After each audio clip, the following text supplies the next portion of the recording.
بسم اللہ الرحمن الرحیم۔ عورت درد برداشت کر سکتی ہے مگر توہین نہیں۔ آنسو اس کی تکلیف میں اتنے نہیں نکلتے جتنے الفاظ رلاتے ہیں، ایسے الفاظ جس میں اس کی توہین کی گئی ہو۔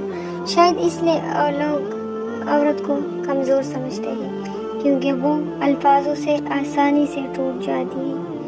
آپ کے ہاتھوں ٹوٹی عورت اگر آپ کے لیے دوبارہ دل کا دروازہ کھول دے تو یقین مانیے اس سے بہادر شخص اس دنیا میں کوئی اور ہو ہی نہیں سکتا۔ میاں بیوی کا رشتہ 3 باتوں کی وجہ سے مضبوط ہوتا ہے۔ پہلی بات اعتبار، دوسری بات محبت، تیسری اور سب سے اہم بات احساس۔ اگر ان تینوں میں سے ایک بات بھی آپ کے رشتے میں نہیں ہے تو یقین مانیے آپ کا رشتہ بالکل کھوکھلا ہے۔ مرد کو بنانے کے لیے مٹی فرشتوں کے ذریعے اللہ نے زمین سے منگوائی، لیکن عورت کے لیے مٹی نہیں منگوائی، اس کو مرد کی ہی ٹیڑھی پسلی سے بنایا، اور جس مرد کی پسلی سے وہ بنی ہے وہی اس کا محرم بنتا ہے۔ وہ اسی کے نکاح میں جاتی ہے کیونکہ وہ اس مرد کے وجود کا حصہ ہوتی ہے۔ مرد عورت کو اپنی بے روحی بے توجہی سے جب کھو دیتا ہے تو پھر کہتا پھرتا ہے کہ عورت میں وفا نہیں ہوتی۔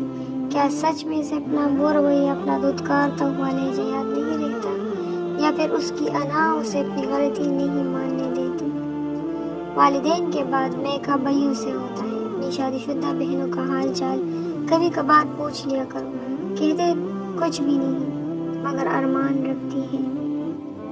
شوہر کے لباس سے بیوی کی نفاست اور بیوی کے لباس سے شوہر کی غیرت کا پتہ چلتا ہے۔ یہ جو شہزادیاں لینے آتے ہیں نا، یہ کیسے سمجھے گی بادشاہ کا دو؟ کچھ اور بھی ہے راز حد و حال سے پرے۔ عورت کو اس کے جسم سے آگے بھی دیکھے، عورت کبھی نہیں بتائے گی تم سے بہت زیادہ محبت کرتی ہے۔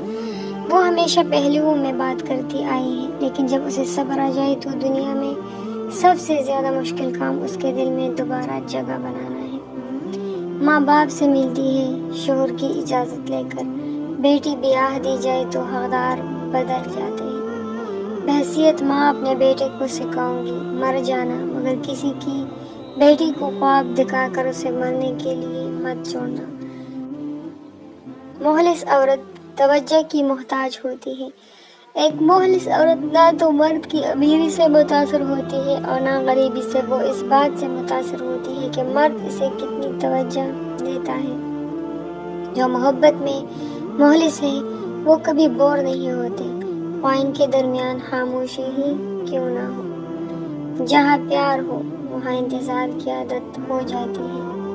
یا اللہ کسی ایک کا نصیب تو بدل دے، مجھے اس کے یا اسے میرا کر دے، میرے نصیب میں لکھ دے۔ مولا کن فرما کر میری کہانی مکمل کر دے، بہتر ہے میرے حق میں ہے تو وہ اسے میرا ہم سفر کر دے۔ نماز عشق ہو پھر دعائے نکاح ہو، سجدہ شکر ہو پھر ذکر وفا ہو، تو وفا کی راہ میں کبھی ساتھ تو چل، بکھر جاؤں گا تیری راہ میں پھولوں کی طرح۔ کنیز ہو کوئی یا کوئی شہزادی، جو عشق کرتا ہے کب خاندان دیکھتا ہے۔ عورت کا جہاد شوہر کے ساتھ اچھی زندگی بسر کرنا ہے۔ حضرت علی علیہ السلام۔ کسی کو صرف چاہنا محبت نہیں، اس کی ذات کے تمام پہلوؤں کو تسلیم کرنا محبت ہے۔ محبوب بلا وجہ ناراض ہونے لگے تو سمجھ جائے وہ اداس ہے، اسے آپ کی محبت کی ضرورت ہے۔ لڑنے کے بجائے اسے خوب پیار دینا سمجھداری کی نشانی ہے۔ محبت میں ذلیل ہو کر بھی قائم رہنا یہ ہر کسی کے بس کی بات نہیں۔ ماں کو بیاہی ہوئی بیٹی کے لیے وہ تمام آزادیاں چاہیے جو وہ بہو کو دینے سے انکاری ہے۔ مجھے نہیں لگتا دنیا میں کوئی ایسا شخص بھی ہوگا جس نے تنہائی میں محبوب کا تصور ذہن میں لا کر ایک حسین دنیا تخلیق نہ کی ہو اور سب سوچا نہ ہو، جسے نہ تو نظم کیا جا سکتا ہے اور نہ ہی پڑھا جا سکتا ہے۔ وہ عام سے حد و حال کا مالک ہے مگر اس میں بات کچھ حب والی، نظر قابل عشق ہے۔ گفتگو پہ دل مارا جا سکتا ہے، اسے عام نہیں کہا جا سکتا۔ وہ بخت والا ہے، سادگی سے، سہولت سے، دلوں پر عین سے کاپ کندہ کر دینے والا۔